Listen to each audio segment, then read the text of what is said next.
150 రోజుల ప్రజాపాలన ప్రగతి ప్రణాళికలో భాగంగా మంగపేట మండలంలో మంగపేట మల్లూరు గ్రామాల్లో ఏర్పాటు చేసిన ప్రత్యేక ప్రజా దర్బార్ కార్యక్రమంలో మంత్రి దళసరి అనసూయ సీతక్క, జిల్లా కలెక్టర్ దివాకర టీఎస్ తో కలిసి పాల్గొన్నారు. ముందుగా మల్లూరు శ్రీ హేమాచల శ్రీ లక్ష్మీ నరసింహస్వామి వారిని దర్శించుకొని ప్రత్యేక పూజలు నిర్వహించారు. అనంతరం మల్లూరు మంగపేట గ్రామాల్లో నిర్వహించిన ప్రజా దర్బార్లో మండలంలోని పలు గ్రామాల ప్రజల నుంచి మంత్రి సీతక్క, జిల్లా కలెక్టర్ దివాకర టీఎస్ తో కలిసి దరఖాస్తులను స్వీకరించారు. ఈ సందర్భంగా మంత్రి సీతక్క మాట్లాడుతూ ప్రజల సమస్యలు నేరుగా పరిష్కరించేందుకు జిల్లా యంత్రాంగం అంతా గ్రామాల్లోకి వచ్చారని, ఆయా గ్రామాల ప్రజలు తమ సమస్యలను అధికారుల దృష్టికి తీసుకువచ్చి పరిష్కరించుకోవాలని సూచించారు. ఉచిత బస్సు విషయంలో మహిళలను కించపరిచే విధంగా బీఆర్ఎస్ నాయకులు మాట్లాడడం సబబు కాదని పేర్కొన్నారు. రాష్ట్రాన్ని అప్పులు చేస్తే ఇప్పుడు వచ్చే ఆదాయమంతా వడ్డీలకే అవుతుందని పేర్కొన్నారు. దేశంలో మొదటిసారిగా రైతులకు రుణమాఫీ, ఉచిత కరెంట్ ఇచ్చిన ఘనత కాంగ్రెస్ ప్రభుత్వానిదే అని తెలిపారు. ఒకేసారి 21,000 కోట్ల రైతు రుణమాఫీ చేశామని, తమది ప్రజా ప్రభుత్వం అని తెలిపారు.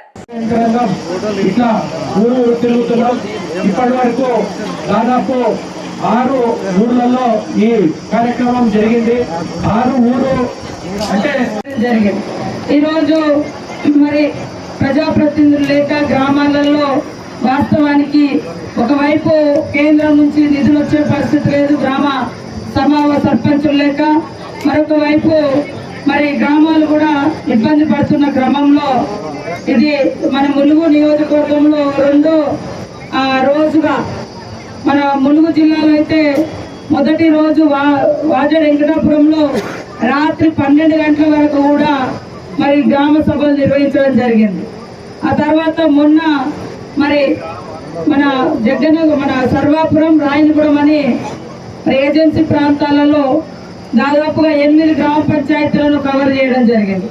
ఈరోజు మంగపేటలో మరి లక్ష్మీ నరసింహస్వామిని దర్శించుకొని అక్కడ జరగబోయేటువంటి 27 నుంచి జరగబోయేటువంటి శ్రీ లక్ష్మీ నరసింహస్వామి గారి యొక్క కళ్యాణ ఏర్పాట్లను సమీక్షించి అధికారులకు దిశానిర్దేశం చేసి జరుగుతున్న పనులను కూడా పరిశీలించి మరి మల్లూరులో ఒక 4 గ్రామ పంచాయతీల వాళ్ళతోటి కార్యదర్శుల నివేదిక, తర్వాత గ్రామ ప్రజల యొక్క స్వయంగా వచ్చి వాళ్ళ అప్లికేషన్లు కూడా తీసుకొని అక్కడికక్కడే కొన్ని శాంక్షన్స్ ఇచ్చి మరి ఇక్కడికి రావడం జరిగింది.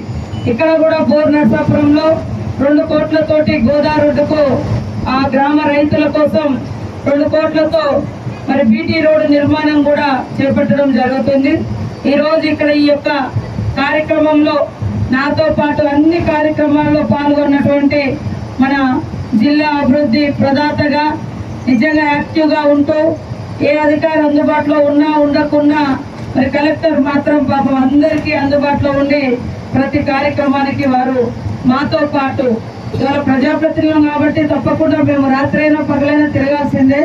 కానీ ఈరోజు ఈ యొక్క దర్బార్లో కలెక్టర్ గారు, అదేవిధంగా అడిషనల్ కలెక్టర్స్, ఆర్డీఓ, ఇతర శాఖలందరూ, ఐసిడిఎస్ కావచ్చు, పోలీస్ అధికారులు ఈరోజు ఈ కార్యక్రమంలో ఎస్పీ సుధీర్ కేకన్ గారు, అడిషనల్ కలెక్టర్ మన ఇప్పుడు మిమ్మల్ని అందరినీ ఒక్కొక్కరుగా వచ్చి మీ భూమి సమస్య కావచ్చు, పెన్షన్ సమస్య కావచ్చు, ఇల్లు సమస్య కావచ్చు, ఊరు సమస్య కావచ్చు, ఏదున్నా కూడా ఇవన్నీ మాట్లాడుతూ రైతు భరోసా గురించి కానీ, రైతు రుణమాఫీ, బస్ ఫ్రీ, వీటన్నిటి మీద వ్యంగ్యాస్త్రాలతో పాటు వాళ్ళు ఏదో తెలంగాణను బంగారుమయం చేశారు, మేమేదో బాధలు చేసినట్టుగా మరి మాట్లాడడం హాస్యాస్పదంగా ఉంది.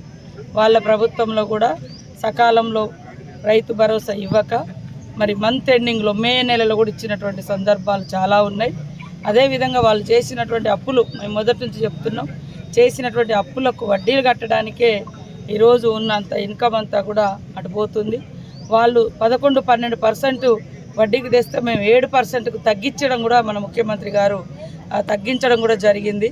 కాబట్టి కొన్ని ఆర్థిక ఇబ్బందుల మూలంగానే లేట్ అయినా మేము ఒకవేళ అందుబాటులో ఏదైనా వెసులుబాటు రాగానే అదే 9 రోజులలో 9,000 కోట్ల రూపాయలు వేసినటువంటి చరిత్ర కూడా ఉంది.